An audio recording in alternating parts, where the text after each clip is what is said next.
Face à Face. Et c'est un vaste sujet. Peut-on parler d'une guerre cognitive menée contre les peuples? C'est la question que se pose Stanislas Berton, essayiste et auteur de L'Homme et la Cité, volume 2.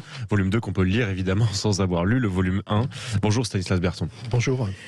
Alors Stanislas Berton, vous avez déjà reçu pour la France retrouvée, pour Lettre à votre sœur, et surtout pour le premier volume de L'Homme et la Cité.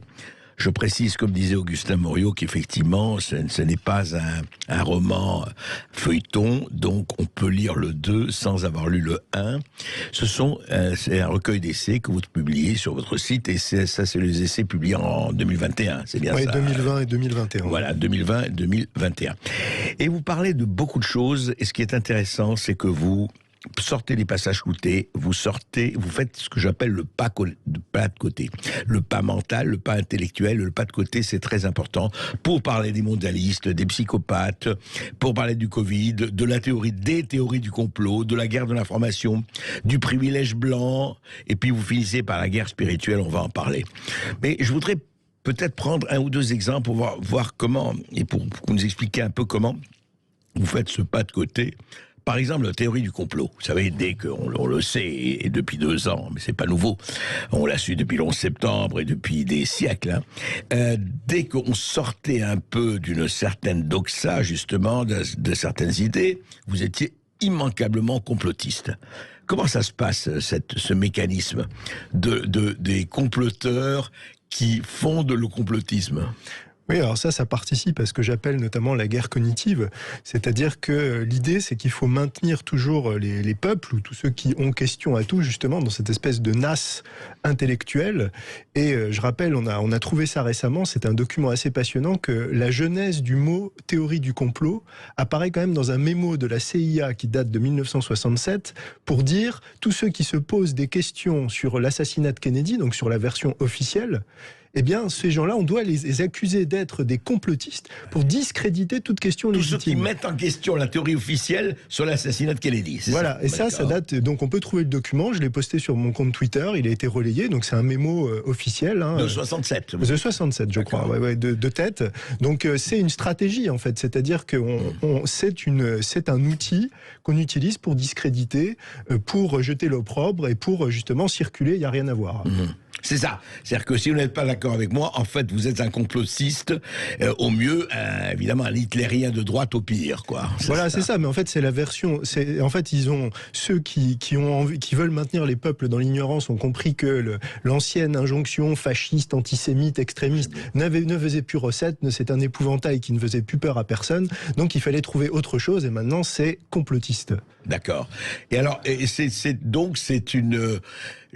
un outil. Alors, ça ne veut pas dire qu'il n'y a pas de complotistes, qu'il n'y a pas de gens qui délirent, mais ça veut dire simplement qu'effectivement, il faut empêcher les gens de se poser des questions. C'est sûrement ça. Oui, c'est ça. Il faut discréditer. Et c'est même quand on commence à travailler, à analyser un petit peu cette technique, ce qui est incroyable, c'est qu'il y a même des fausses théories du complot qui sont créées par les vrais comploteurs ouais, pour discréditer les théories du complot, entre guillemets, pour mettre tout dans le même sac. Vous avez un exemple de cela? Je dirais, il y a un peu, par exemple, quand on parle des reptiliens ou de la Terre plate ou des choses comme ça, ça permet de mettre un peu tout dans le même sac. Ouais, c'est-à-dire tous les gens qui ont des théories un peu autres, en fait, sont des fous furieux. Voilà. Vous voulez dire, on met sur le même plan les adorateurs de l'Union que des gens qui se posent les questions sur, par exemple, est-ce que le virus aurait fuité dans un laboratoire à Wuhan? Voilà, exactement. On met ça sur le même plan. Exactement. Et tout le monde est complotiste. Et du coup, c'est un peu, vous savez, comme les inconnus. Il y a le bon complotiste et le mauvais complotiste, comme il y a le bon chasseur et le mauvais chasseur, quoi. D'accord. Et alors justement, ça fait partie, je voudrais qu'on parle un peu de ça, notamment, et encore une fois, vraiment, c'est un livre que je recommande vraiment aux auditeurs de Sud Radio. Lisez-le. Comme vous aurez le volume 1 aussi, mais lisez L'Homme et la Cité, parce que effectivement, ça vous donne des éclairages différents. Et alors, ça fait partie, ça, de la guerre de l'information?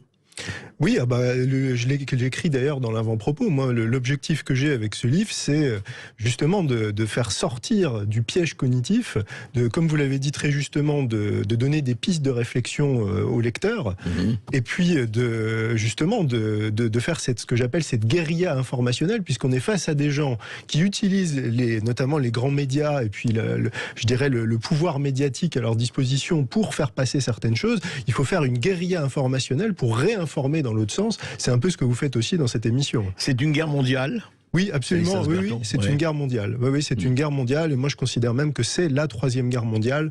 Et comme le dit James Gordiano, qui était un spécialiste de la question, qui enseignait à West Point, il disait le cerveau humain sera le champ de bataille du 21e siècle. Et donc, on y est. Et donc, c'est une guerre pour le contrôle de votre cerveau, donc qui passe par énormément de vecteurs. Et bien sûr, l'information est un vecteur absolument crucial. Oui. Et c'est quoi ? C'est une espèce de tentation totalitaire soft, comme on dit. Il n'y a pas la police qui va frapper à votre porte à 6h du matin, il n'y aura pas, enfin j'espère qu'il n'y aura jamais de camp de rééducation et autres, mais quand même, c'est une stratégie de dire, voilà, c'est la persuasion, c'est la fabrique du consentement. Oui, alors il y a deux choses. Alors quand vous dites quand même, on ne vient pas toquer à votre porte, il faut quand même rappeler que ce qui s'est passé avec le Covid, dans des pays comme l'Australie, on n'en est pas loin quand même, de venir vous chercher chez vous, de vous envoyer dans des camps, etc. Bon. C'est vrai qu'en Australie, c'est allé... Donc il faut quand même le rappeler. Et surtout, en fait, quand je dis que la guerre a changé de nature, c'est qu'aujourd'hui, c'est une guerre, non pas d'invasion, comme autrefois, c'est-à-dire où il y avait des soldats qui venaient avec leurs uniformes, etc. C'est une guerre qui est fondée sur l'infiltration. C'est-à-dire qu'on subvertit de l'intérieur les institutions, que ça soit l'université, les médias, la justice. On a vu, par exemple, la subversion des institutions, par exemple, européennes par George Soros. Il y a eu des enquêtes formidables qui ont été publiées cette année par le CLJ, par exemple, qui a été repris notamment dans Valeurs Actuelles. Donc il y a vraiment tous ces mécanismes-là qui commencent à être connus, qui commencent à être mis en avant.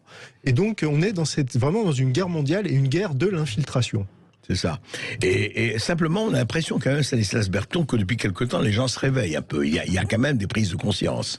Oui, il y a une prise de conscience et qui est liée à l'énormité quand même de ce qui se passe. Quand même, il y a une dissonance de plus en plus importante entre ce que nous disent les médias ou ce que disent le discours officiel et même avant le Covid. C'était la même chose sur les problèmes liés à l'immigration, grand remplacement, etc. Alors on voit quand même les gens commencent à prendre conscience de ce qui se passe. Et je dirais, il y a un espèce de judo, en fait. Moi, j'aime bien cette idée du judo, parce que, comme on dit, ils voulaient faire le grand reset, mais ce qu'ils vont peut-être avoir, c'est le grand réveil. Ouais, c'est ça. Le grand reset de Klaus Schwab. Exactement. De Davos, effectivement.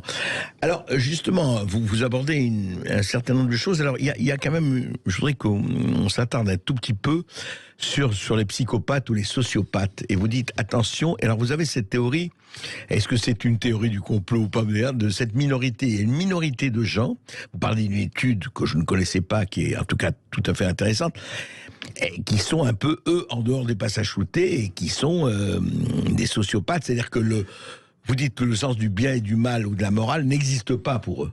Oui, tout à fait. Alors, je fais référence à un article qui s'appelle de la pathocratie. La pathocratie. Qui s'appuie sur une discipline qui s'appelle la ponérologie, qui était faite par des psychiatres polonais sous l'occupation soviétique. On commençait à travailler en fait sur quel est le mal d'un point de vue cognitif ou d'un point de vue politique. Et donc, ils sont arrivés à la conclusion qu'on était dans un registre de la pathocratie. Et qu'est-ce que c'est que la pathocratie? C'est quand le gouvernement d'un État ou d'une institution est contrôlé par des psychopathes, mais des psychopathes au sens clinique du terme. C'est-à-dire pas la version hollywoodienne de la chose, vraiment des gens qui ont des troubles de la personnalité. Et donc, je le détaille dans l'essai, c'est vraiment toute une dynamique, en fait, ce qu'on appelle la ponérogénèse. Et c'est comment on se retrouve à être par des gens qui prennent les leviers du pouvoir en main, et en fait leur trouble de la personnalité se retrouve à influer la société dans son ensemble. D'accord. Mais est-ce que c'est une théorie très, à votre avis, très sérieuse, très légitime, très solide? Oui, alors j'ai travaillé un petit peu là-dessus, sur ces sujets-là. Il y a des choses très intéressantes. Il y a un livre que je cite dans la bibliographie qui est Les troubles psy expliqués par la théorie de l'évolution. Et ce qui est assez intéressant, c'est que quand on travaille sur ça, on se rend compte qu'en fait, d'un point de vue évolutif, la psychopathie offre certains avantages. C'est ça qui est terrifiant. C'est que quand vous êtes un psychopathe, vous n'avez pas de remords, vous êtes mentir vous pose aucun problème. Et ce que disent les spécialistes, les psychiatres qui travaillent là-dessus, c'est que c'est des qualités, entre guillemets, qui sont parfaites pour s'imposer dans la hiérarchie sociale. Et je ne citerai personne qui disait « je revendique absolument de mentir pour protéger le président », disait une certaine porte-parole. Je ne dirais pas qu'elle est psychopathe, pas du tout, mais je veux dire, il y a un problème, effectivement, qui est posé. Vous parlez, on continue à parler de l'homme et de la cité avec Stanislas Berton. À tout de suite. Stanislas Berton, et c'est L'homme et la cité au temps retrouvé, un livre vraiment à lire. et à prendre le temps de non seulement de le lire, mais de le méditer, parce que beaucoup de choses sont très intéressantes, on peut le contester, mais justement, Berton fait d'abord l'effort, que je l'ai dit déjà, de prendre d'autres angles par rapport à ce qui se dit, et je voudrais qu'on parle de ce point de vue, par exemple, le privilège blanc, c'est le suprématisme, etc. On est en pleine woke, en plein cancel culture, etc., etc. On en a beaucoup parlé ici et ailleurs.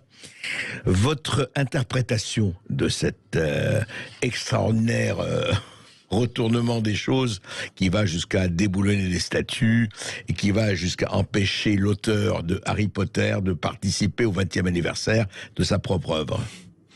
Oui, bah ça participe de cette guerre cognitive, de cette guerre hors limite. Vraiment, pour moi, c'est l'angle approprié pour aborder toutes ces questions.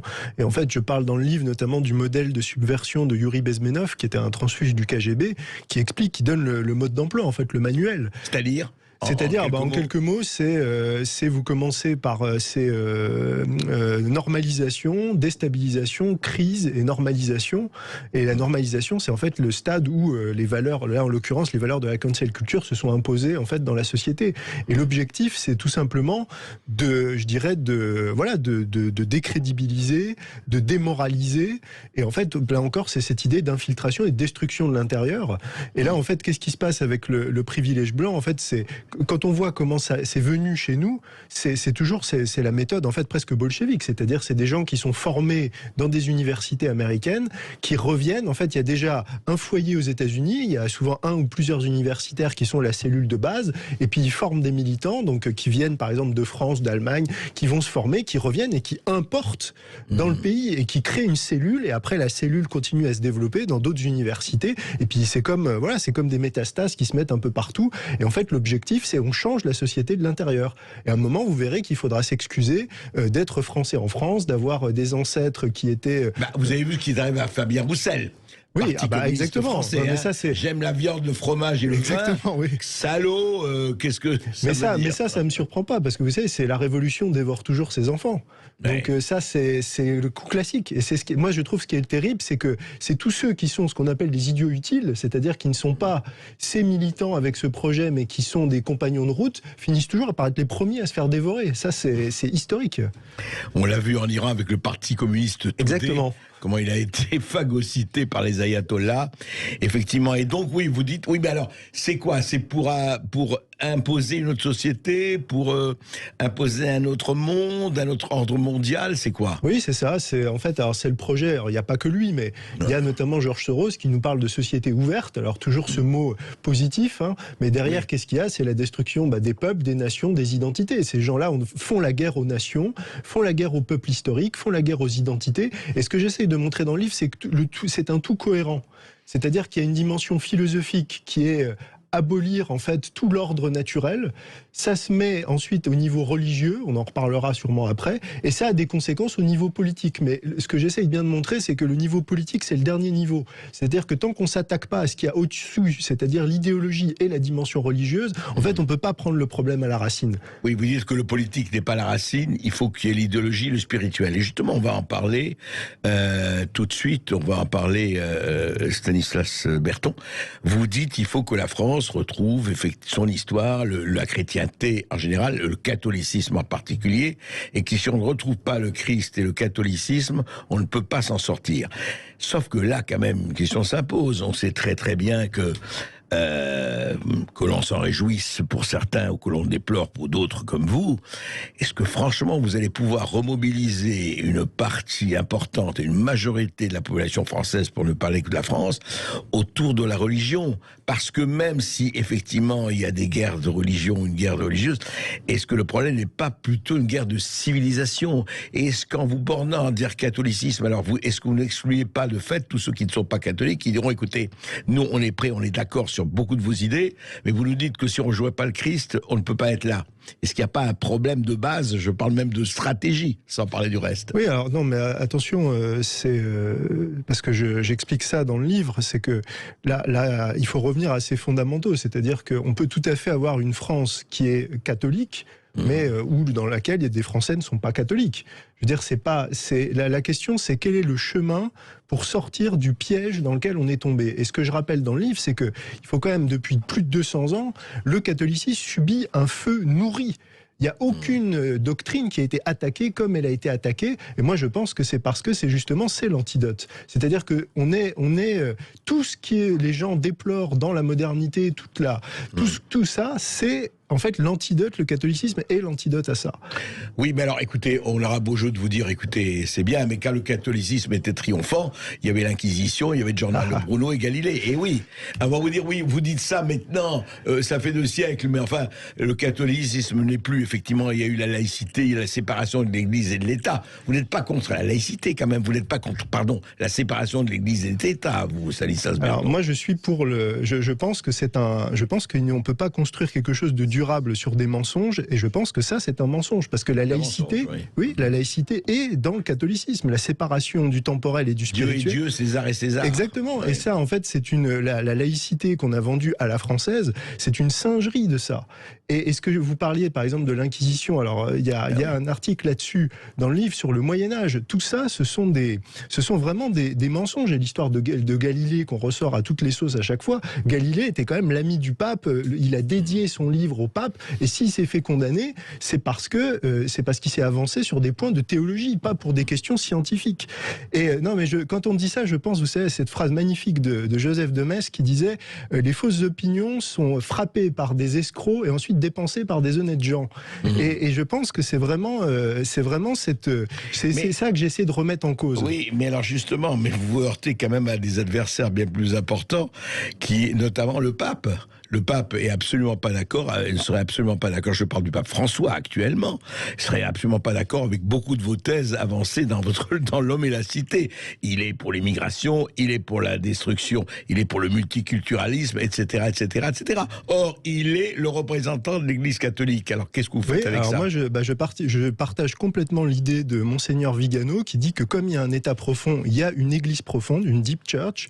Et comme il y a un deep state, il y a une deep church. Exactement. Et moi, je pense que Bergoglio représente l'Église profonde, et il y aura vraiment un travail de fond à faire au niveau de l'Église catholique, et on voit même les positions qui ont été prises par l'Église sur les vaccins, sur tout ce qui s'est passé, qui est complètement, pour moi qui suis catholique, c'est complètement délirant, et je pense que ça c'est un vrai problème. Vous me disiez de la difficulté de rechristianiser la France, c'est que le problème commence là, c'est-à-dire que même s'il y a des auditeurs aujourd'hui qui se disent peut-être Stanislas Berton a raison, je vais me renouer avec mes racines chrétiennes, il faut qu'ils trouvent une paroisse et il faut qu'ils trouvent des prêtres qui les amènent sur le bon chemin, entre guillemets. Et ça, c'est un vrai problème. Et pas chez Bergoglio, pas chez le pape François. Voilà, et pas chez Pachamama et la grande église œcuménique qui accueille tout le monde. Donc, vaste programme. Travaux d'Hercule. Oui, c'est vraiment un travail colossal, mais bon, il faut s'y atteler. Et moi, je pense, au-delà, ce que je voudrais bien expliquer, c'est que, en fait, c'est pas une question. Il y a une question de la foi qui est une dimension individuelle, mais il y a toute la dimension justement philosophique. Et quelle est je dirais la direction vers laquelle on veut aller pour essayer de sauver notre pays et sauver notre civilisation. Et je pense que ça, c'est quelque chose vers le christianisme, vers le catholicisme, c'est quelque chose vers lequel on peut aller. Et on peut aller, même si on n'a pas forcément la foi, on peut admettre que la France peut être chrétienne sans avoir soi-même la foi. Oui, mais est-ce que ce n'est pas, encore une fois, et là je parle vraiment de stratégie, mais au sens noble du terme, est-ce que vous ne devriez pas employer plutôt la question de civilisation, quitte à dire civilisation chrétienne, il n'y a pas de problème. Mais je veux dire par là, est-ce que ce n'est pas profondément un art d'être au monde ? Une manière d'être au monde et un art de vivre au sens, encore une fois, le plus noble du terme, plutôt que de dire... Parce que le retourner vers la chrétienté, pourquoi pas? Et effectivement, si vous prenez la tradition, etc., il n'y a pas d'opposition là-dessus. Simplement, au stade où on est la France, nous sommes en 2022. Est-ce que c'est la meilleure arme, à votre avis, pour remettre l'Église au milieu du village? Oui, absolument. Moi, j'en suis convaincu. Je regrette qu'on ne soit pas assez nombreux à le dire, mais c'est ça, et je dirais, c'est ça aussi l'antidote à la modernité. modernité, enfin la modernité destructrice. Et justement, quand on a une pensée traditionnelle et qu'on a une pensée chrétienne, on croit au miracle. Moi, je crois au miracle, je crois à l'intervention divine. Je crois que la France s'est détournée de sa vocation, comme disait Jean-Paul II, France, fille aînée de l'Église, qu'as-tu fait de la promesse de ton baptême ? Et si la France redevient fidèle à la promesse de son baptême, elle va retrouver ce qu'elle a été. Et il faut quand même rappeler que les deux piliers qui ont fait la France et qui ont fait même l'Occident, c'est la chrétienté et la monarchie. Mais alors, vous voulez aussi retourner à la monarchie, vous personnellement ? Personnellement, moi je pense qu'on ne peut rien construire en s'éloignant des fondamentaux, et je pense qu'on ne peut rien construire sur un mensonge. Il y aurait tout un travail à faire, on ne le fera pas ici, sur la Révolution française, les Lumières, que je fais dans le livre. Écoutez, en tout cas, vous avez la cohérence de vos propos, c'est déjà pas mal, même si je ne suis pas d'accord avec vous là-dessus. Et je rappellerai simplement ce mot magnifique de l'écrivain Michel Léris, modernité, merdonité. Écoutez, conclure sur ça. Je rappellerai que vous êtes en dédicace demain à la librairie française à Paris, près de l'école militaire, donc de 14 à 17h, pour ceux qui veulent compléter cette interview, qui sera évidemment comme toujours disponible sur YouTube, en podcast sur le site sudradio.fr.